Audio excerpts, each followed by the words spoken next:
DES akan terus memperkuat kerjasama internasional untuk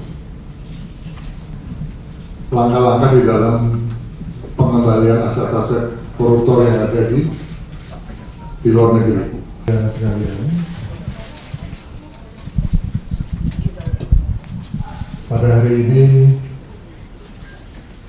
DES Koordinasi Pencegahan dan Pemberantasan Korupsi dan Perbaikan Tata Kelola serta DES Koordinasi Penerimaan Devisa Negara telah melaksanakan rapat koordinasi terkait dengan evaluasi dan capaian target dengan leading sektor Bapak Jaksa Agung,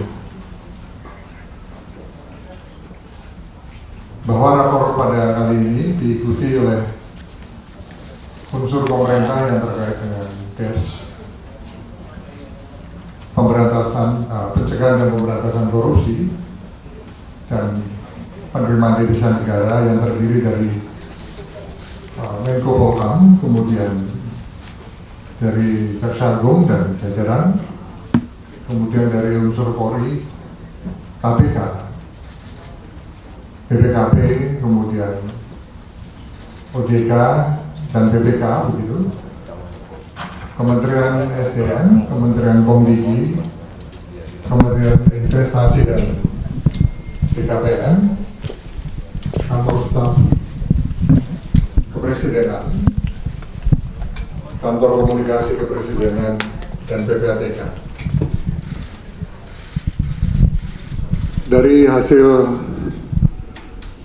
paparan capaian dan evaluasi, kita wajib memberikan apresiasi kepada Jaksa Agung dan jajaran yang telah bekerja keras untuk mewujudkan visi Astacita Butir ke-7 Bapak Presiden Prabowo Subianto, yang salah satunya adalah dalam hal pencegahan dan pemberantasan korupsi, dengan bisa membuat gebrakan sejak DES ini dibentuk pada bulan 10 Oktober dengan hasil yang sangat spektakuler yang nanti akan dipaparkan oleh Jaksa Agung. Rapat koordinasi kali ini di samping membahas capaian dari DES yang dipimpin oleh atau dengan leading sektor Jaksa Agung, sekaligus juga membahas strategi untuk memperkuat tata kelola pemerintahan, meminimalkan kebocoran anggaran, begitu, dan strategi untuk meningkatkan efektivitas di dalam penegakan hukum tindak pidana korupsi. Bapak Presiden, Bapak Prabowo Subianto, secara khusus memberikan arahan kepada DES bahwa untuk memastikan bahwa seluruh proses penegakan hukum, khususnya terhadap tindak pidana korupsi, harus betul-betul dijalankan dengan tegas dan tanpa ragu-ragu. Oleh karenanya, kami yang tergabung di dalam DES tindak pidana korupsi ingin menegakkan hukum atau punya komitmen di dalam penegakan hukum dengan memberikan efek jerah, tetapi juga memberikan solusi berupa perbaikan terhadap regulasi dan pencegahan yang dapat meminimalisir peluang terjadinya korupsi, sehingga hal tersebut akan semakin dapat memperkuat kapasitas institusi pemerintah yang menjadi agent of development atau agen utama pembangunan di negara ini.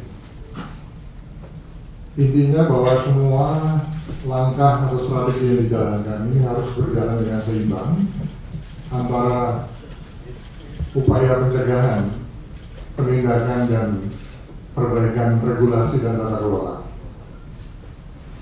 Dari hasil rapat koordinasi hari ini menyepakati beberapa langkah yang harus dioptimalkan untuk ke depan, yang meliputi yang pertama, DES akan terus mendorong penggunaan teknologi digital seperti e-katalog, kemudian e-government di seluruh kementerian lembaga dan pemerintah daerah untuk mengurangi risiko-risiko atau peluang-peluang terjadinya korupsi.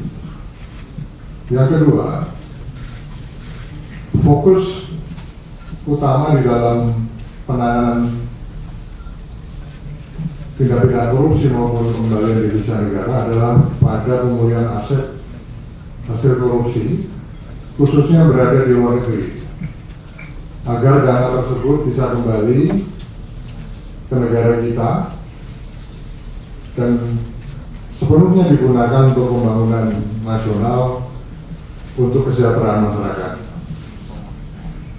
Oleh karenanya, DES akan terus memperkuat kerjasama internasional untuk langkah-langkah di dalam pengembalian aset-aset koruptor yang ada di luar negeri. Pada kesempatan ini juga kami dari DES juga mohon dukungan gitu, dari media dan seluruh masyarakat untuk terus kita bersama mendukung upaya langkah-langkah yang dilakukan oleh pemerintah di dalam pemberantasan korupsi, termasuk di dalam menciptakan tata kelola pemerintahan yang semakin bersih, semakin transparan, sebagaimana visi Bapak Presiden Bapak Prabowo Subianto. Dari hasil rapor bisa nanti akan dijelaskan secara detail oleh Bapak Jasa Agung. Dalam kurun waktu setelah dibentuknya DES sejak bulan 10 hingga saat ini lebih kurang 3 bulan, DES telah berhasil menyelamatkan kerugian negara lebih kurang 6,7 triliun. Sebenarnya tadi akan ditampilkan di sini barang bukti uangnya itu, tapi karena uang ini setelah diukur tidak cukup. Nah, makanya barang bukti senilai 6,7 triliun rupiah itu ada saat ini di akun di ekstrakon BRI. Uangnya ada begitu. Ada hasil-hasil spektakuler yang merupakan gebrakan yang sangat luar biasa sejak DES ini dibentuk, dan memang Jaksa Agung dan jajarannya bekerja keras sehingga ada hasil-hasil lainnya yang akan diumumkan.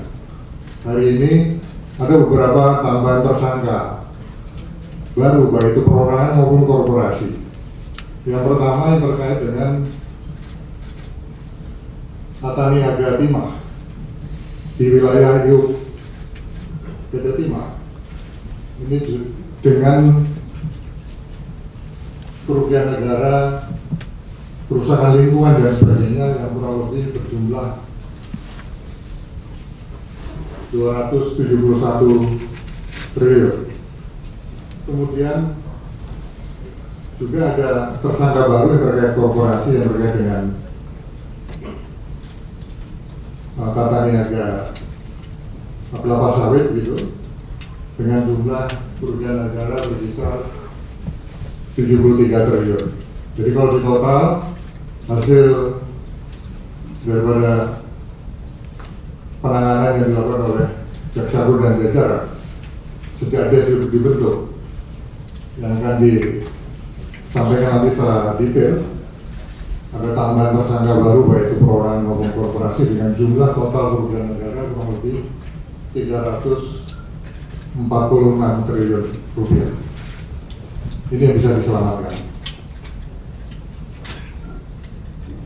Nah, selanjutnya untuk menjelaskan secara detail capaian-capaian daripada DES koordinasi pencegahan Pemberantasan dan Perbaikan Tata Kelola serta Des Pengembalian Devisa Negara. Saya persilakan kepada Pak Jaksa Agung untuk bisa menjelaskan.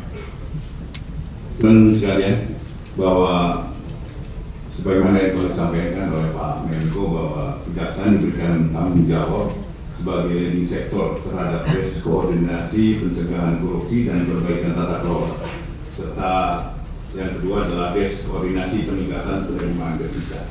Jadi ada dua yang menjadi leading sektor kami. Kemudian memang secara teknis des ini dibentuk dalam rangka untuk men-trigger, mempercepat pelaksanaan program-program prioritas pemerintah dan peningkatan koordinasi antar lembaga. Itu yang mendukung pelaksanaan ini dilaksanakan. Dan untuk teman-teman sebagai himbauan, mulai pelaksanaan hasil kinerja, capaian kinerja dimulai dari bulan tanggal 20 Oktober sampai 31 Desember 2024 untuk seluruh Indonesia. Jadi kami memang meminta untuk melakukan percepatan penanganan perkara di seluruh Indonesia. Yang pertama adalah penyidikan periode 20 Oktober sampai 31 Desember adalah 236 perkara penyelidikan.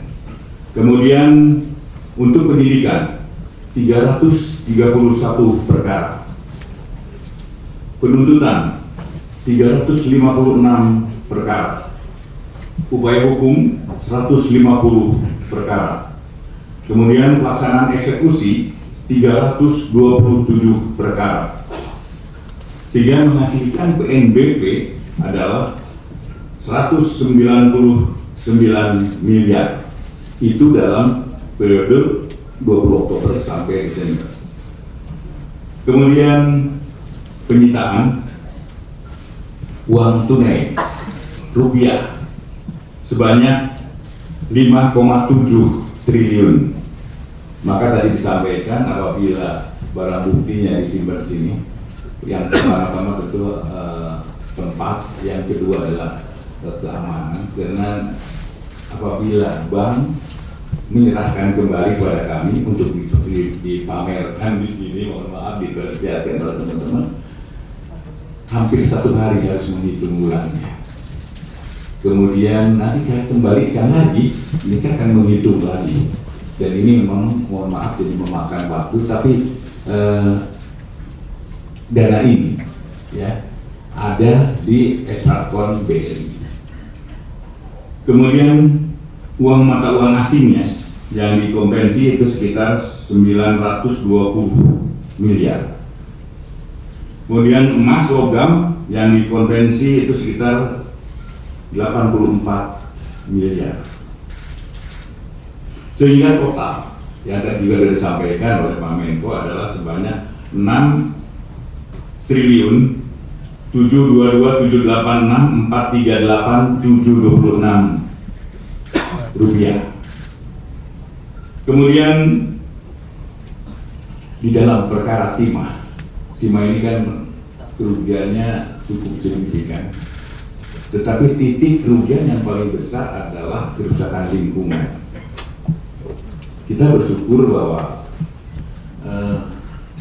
kerusakan lingkungan itu dapat dibuktikan oleh jaksa di dalam persidangan. Benar, biasanya adalah sangat sulit untuk menentukan itu.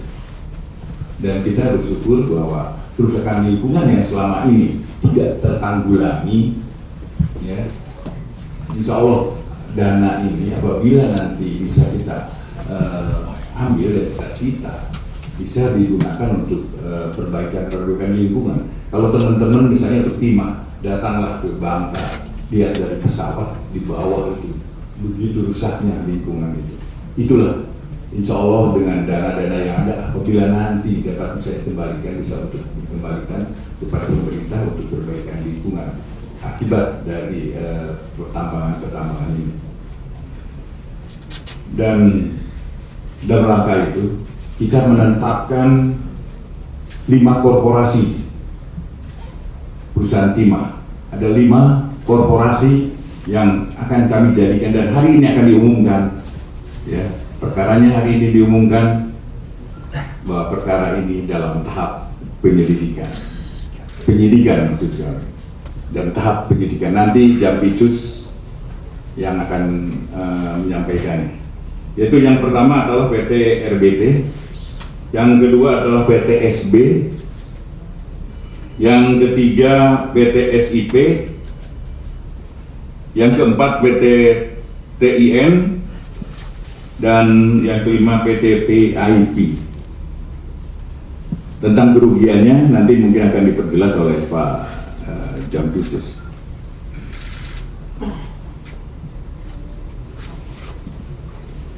Kemudian selain PT Timah, korporasinya ada 2 korporasi yang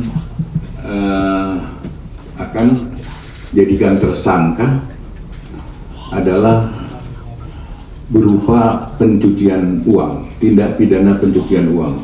Yang pertama adalah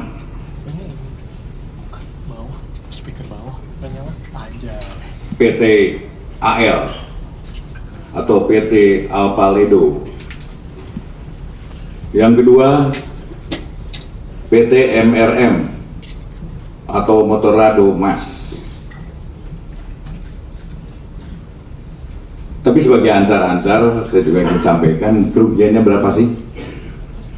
Kerugian untuk kerusakan lingkungan untuk PT Timah, PT RBT itu 38,5 T.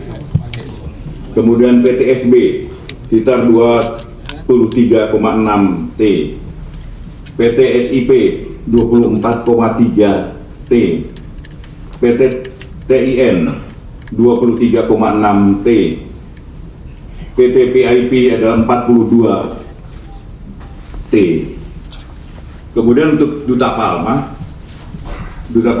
adalah pencucian uang.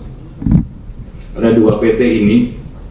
Kita memang perhitungan pastinya nanti sedang dilaksanakan oleh Pak Ateh BPKP. Itu answer-answernya adalah 73 T. Itu yang pencucian uang dari Duta Palma. Kemudian untuk DES,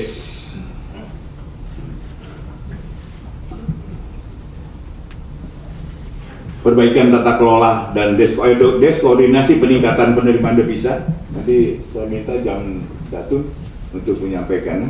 Tetapi untuk sebelum melangkah ke DES yang kedua adalah saya minta Saudara Jampitsus untuk mengumumkan bahwa hari ini ada 7 korporasi yang dijadikan tersangka dan 1 tersangka adalah perorangan. Yang perorangan ini perlu teman-teman tahu, namanya CD, Direktur Utama Aset Pasifik. Siapa dan mengapanya nanti Pak Jampitsus menyampaikan. Silakan.